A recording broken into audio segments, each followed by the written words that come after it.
Is it finals or bust for the Milwaukee Bucks? How can Giannis drag this team back to the NBA Finals and get another win? Talk to Kane Pittman about all that.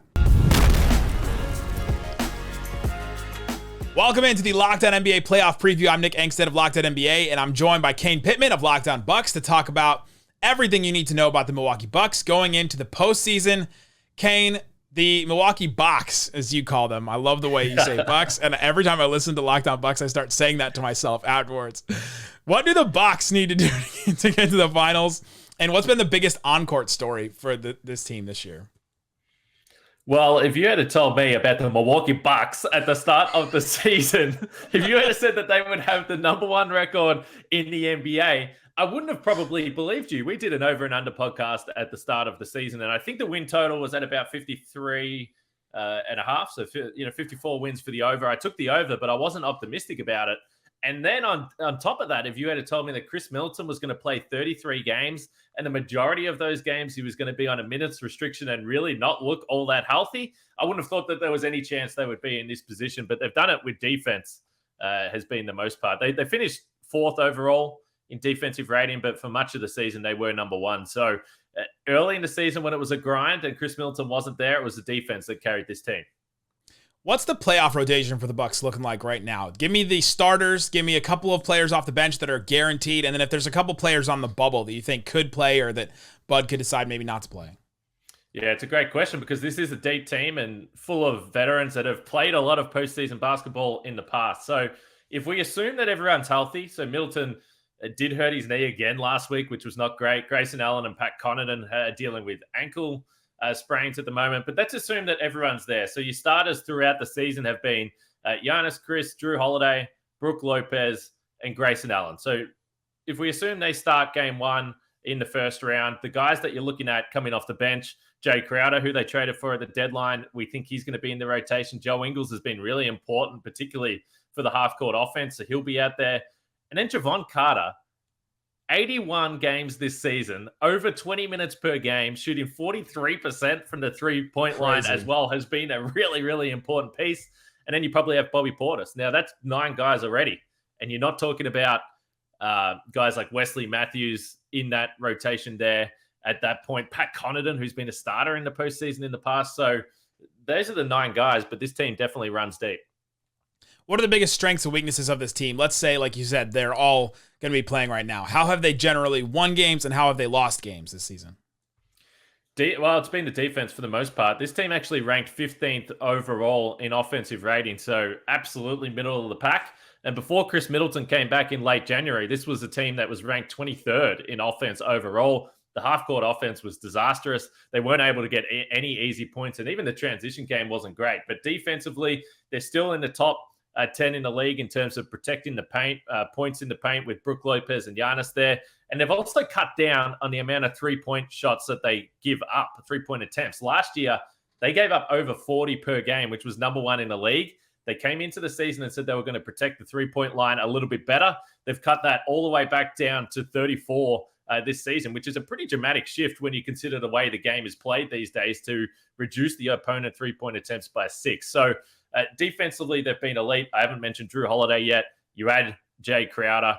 So this is an elite defensive team, no doubt about it. Oh, absolutely. What's the key to that half-court offense for the Bucks? Because, like you said, they haven't been a really good offensive team, but in a playoff setting, do you expect their issues that they've had in the regular season to get better, to get exposed more? Like, what are you looking at when you look at how the game changes from regular season to playoffs? Yeah, this is why we keep talking about Khris Middleton, because when he did come back on January 22nd, after that return from him, which was really his second return for the season, but after he returned, the Bucks finished the regular season 29-7, and the last 2 games no one played. So they were essentially 29-5 since Khris Middleton came back. He's an excellent operator in a pick and roll, particularly with Giannis. The Bucks don't have a true point guard. Jrue Holiday can facilitate, but he's not Chris Paul out there. And then the addition of Joe Ingles has also been really helpful, particularly with Brook Lopez, because those two in pick and roll scenarios have been awesome. And Brook Lopez has averaged over 20 points per game since the start of February. He's been on an absolute tear, and it hasn't been by shooting the threes. It's by getting in the paint and dominating like he used to do when he was playing for the New Jersey Nets, Nick. So those two guys really have helped the function of the half-court offense, because we've seen earlier in the season the Bucks got too happy, and maybe they just didn't have other options, but too often they were caught up with, all right, let's give the ball to Giannis and let's see what he can do with it with everyone else standing on the three-point line. They're going to have a bit more action in the offense, and we've seen that with those two guys. Brook Lopez, still the number one scorer in Nets history, right? Like the number in franchise history. What a crazy... Because they keep trading everyone, you know? Yeah, no one's there long enough. What a crazy career. Yeah, it's going to be like Nick Claxton next. What are the expectations for this team? Let's do 3 levels. What are the fans' expectations? What is the team themselves? What do they expect? And then what do you expect them to do? Well, I think for the fans and the team, they will say that it's a title. Now, they might not. The fans will say if they don't win a title, then it's a disaster. The team might not come out publicly and say that, but they should definitely feel that way. They have the number 1 record in the entire NBA. And if you look at the way the standings has shaken out, this is why getting the number 1 seed was so important. It's not to say if the Bucks end up playing the Cavs in the second round or the Knicks or whoever it is. It's not to say that will be a cakewalk, but the other second round series we believe is going to be Boston and Philadelphia, and we think that could be an absolute bloodbath for 7 games. It's going to be physical, and whoever comes out, we hope that the Milwaukee Bucks are waiting for them. So they should have the expectation to win a title. I don't see why it would be anything less than that. We're gonna assume a couple of rounds for the Bucks here. If they had their choice, if they had that, that they talked about having the number 1 seed should get to pick who they get to play. Let's say the Bucks are given that power this year. If they have to choose between playing the Celtics or the Sixers in the Eastern Conference Finals, who would they choose, do you think?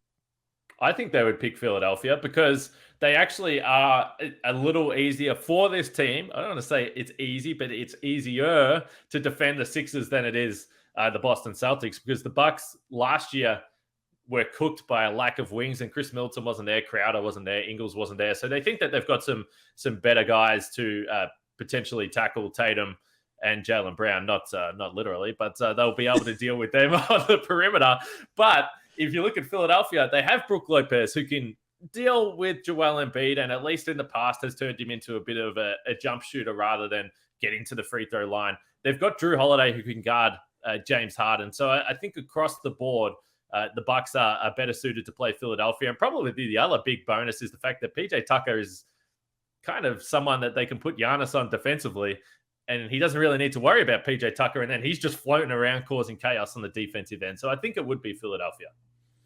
Right now, the Bucks have the number 1 odds to win the title on FanDuel, plus 240 right now. What would stop them from winning the title? So those people out there that are putting their money and hoping that plus 240 holds out, what would make those people not win their money?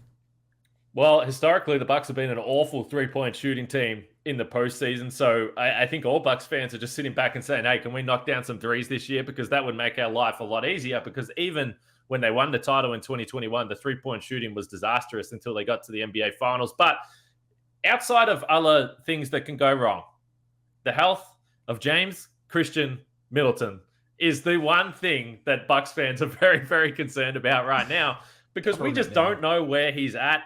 And so if he is there, the Bucks should feel like they're in at least the best position possible, and certainly better than last year when he wasn't there when they played Boston in the second round. Is there if you had to bet one player that would surprise somebody that hadn't watched the Bucks maybe all year, maybe caught 1 or 2 games? Is there one player that could surprise some people in a game?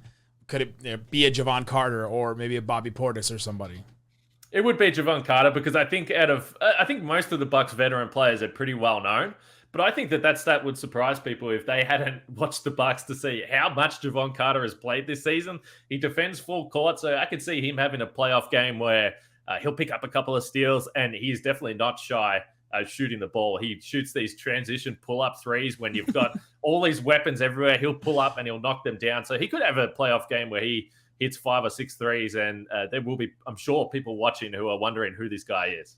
Javon Carter being a good 3-point shooter in the NBA is surprising to me, thinking about who he was coming out of the draft and all that. But if you want to hear more about the Milwaukee Bucks, go check out Locked On Bucks with Kane Pittman. Frank Matt joined him all the time as well on the Locked On Bucks YouTube channel or wherever you get your podcast. Great stuff covering all throughout however long the Bucks playoff series and playoff run goes. Thanks, everybody, for hanging out with us in the Locked On NBA playoff preview.